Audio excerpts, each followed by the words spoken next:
റാന്നിയിലെ മറ്റു പ്രദേശങ്ങളിൽ പെയ്ത വെള്ളം ഇപ്പോൾ ഈ ഒരു പ്രദേശത്തേക്ക് കുത്തിയൊലിച്ച് വരുന്ന ഒരു സാഹചര്യമാണുള്ളത്. ഇപ്പം നമുക്ക് കാണാൻ സാധിക്കും. ഇപ്പോൾ നമ്മൾ റാന്നി ടൗണിലാണ് നിൽക്കുന്നത്. അപ്പോൾ അതിൽ ഒരാൾ നീന്തി വരുന്ന ഒരു കാഴ്ച കൂടി നമ്മൾക്ക് കാണാൻ സാധിക്കും. ഇപ്പോൾ നമ്മൾ രക്ഷാപ്രവർത്തനത്തിനായി പോയ NDRF സംഘത്തോട് സംസാരിച്ചപ്പോൾ ഏതാണ്ട് 300ഓളം പേർ ഇതിനോടകം തന്നെ പലയിടങ്ങളിലായി കുടുങ്ങിക്കിടക്കുന്നുണ്ട് എന്ന ഒരു വിവരമാണ് നമുക്ക് ലഭിക്കുന്നത്. എന്തായാലും ഇപ്പോൾ വലിയൊരു സാഹചര്യം തന്നെ ഇപ്പോൾ ഇവിടെ നിലവിലുണ്ട്. കാരണം എന്താണെന്ന് വെച്ചാൽ ഉൾപ്രദേശങ്ങളിൽ പെയ്ത ഒരു മഴയുടെ വെള്ളം ഇപ്പോൾ ഈ ഒരു പ്രദേശത്തേക്ക് ഇടിച്ചു തള്ളി വരുന്ന ഒരു സാഹചര്യമുണ്ട്.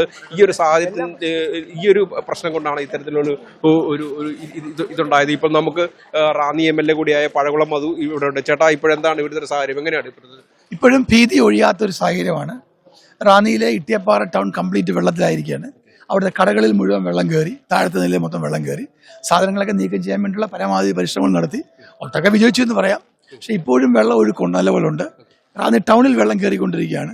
ഇപ്പോൾ റാന്നിയുടെ പടിഞ്ഞാറൻ പ്രദേശമായിട്ടുള്ള നമ്മുടെ ചെറുകോൽപ്പുഴ ജംഗ്ഷനിലും മറ്റും അയിരൂര് ആ പ്രദേശങ്ങളിലൊക്കെ വെള്ളം കയറുന്നുണ്ട്. അതുപോലെ നമ്മുടെ കോട്ടാങ്ങൽ ടൗണിൽ കംപ്ലീറ്റ് വെള്ളം കയറി.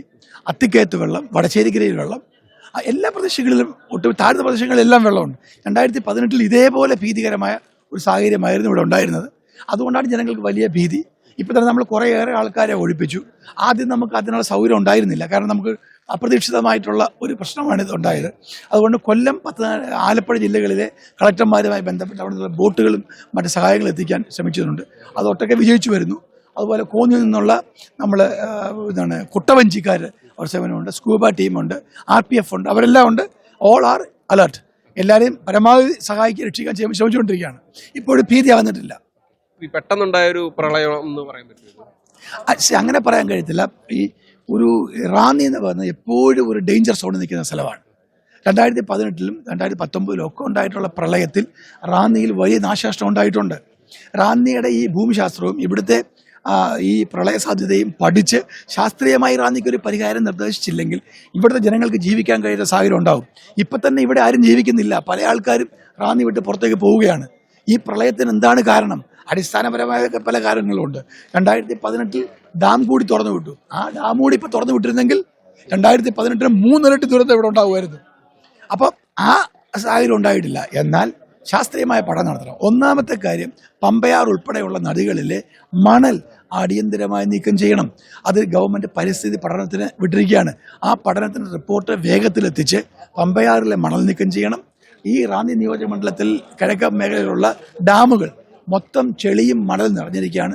അത് ഒഴിവാക്കണം. അപ്പം അത് രണ്ടും ചെയ്താൽ തന്നെ കുറേയേറെ ജലം. 2018 പ്രളയത്തിന് ശേഷം നദികളിലെ മണൽ നീക്കം ചെയ്യുന്നതായിട്ട് ബന്ധപ്പെട്ട് സർക്കാരിന്റെ ഭാഗത്തൊരു തീരുമാനമൊക്കെ ഉണ്ടായിട്ടുണ്ട്. അപ്പം അതുമായിട്ട് ബന്ധപ്പെട്ട് റാന്നി പ്രദേശത്ത് അത്തരത്തിൽ എന്തെങ്കിലും നീക്കങ്ങളുണ്ടായി? ഒന്നും നടന്നിട്ടില്ല. ഇതൊക്കെ നമ്മളൊരു ദുരന്തം ഉണ്ടാകുമ്പോൾ മാത്രമേ നമ്മൾ അതിനെക്കുറിച്ച് ചിന്തിക്കൂ, അതിൻ്റെ പോംവഴികളെ ചിന്തിക്കൂ.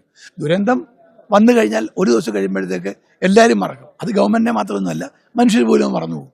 അത് പോരാ. ഇനി ഇത് ആവർത്തിക്കരുത്. നിങ്ങൾ നോക്കൂ, എത്ര മനുഷ്യരുടെ ജീവിതമാണ് പൊലിഞ്ഞു പോയിരിക്കുന്നത്. എല്ലാം കംപ്ലീറ്റ് സ്റ്റാൻഡേർഡായി.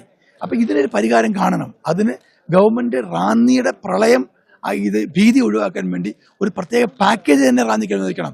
ശബരിമല തീർത്ഥാടനം ആരംഭിക്കാൻ പോവുകയാണ്. ഈ തീർത്ഥാടന കാലത്ത് എന്തെങ്കിലും ഉണ്ടായാൽ ഈ റാന്നിയിലേക്ക് വരുന്നത്. റാന്നിയിൽ അടിസ്ഥാന സൗകര്യത്തിന് വലിയ അപര്യാപ്തതയുണ്ട്.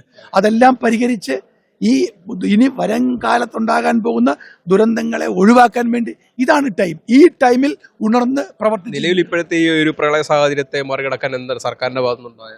സർക്കാർ ഒരു പ്രത്യേക ഒരു പാക്കേജ് റാന്നിക്ക് വേണ്ടി പ്രഖ്യാപിക്കണം. റാന്നിയിൽ ഈ ദുരന്തം ഇനി ആവർത്തിക്കാതിരിക്കാൻ ഒരു പാക്കേജ് ഉണ്ടാക്കണം. ഞാൻ ഈ ആദ്യം പറഞ്ഞ മണൽ നീക്കം ചെയ്യുക, അതുപോലെ സാൻഡ് മൈനിങ്, മലകൾ മൊത്തം ഇടിച്ചുകൊണ്ട് പോവുകയാണ്, ഓടകൾ മൊത്തം നികത്തുകയാണ്, വലിയ തോട് പുറമ്പോക്കുകൾ കാലം തയ്യാറ്, ഒട്ടേറെ പ്രശ്നങ്ങളുണ്ട്. നിരവധി പ്രശ്നങ്ങളുണ്ട്. ആ പ്രശ്നങ്ങൾക്കെല്ലാം പരിഹാരം കാണണം. എങ്കിൽ മാത്രമേ റാന്നി ഭീതിയിൽ നിന്ന് മുക്തമാകൂ.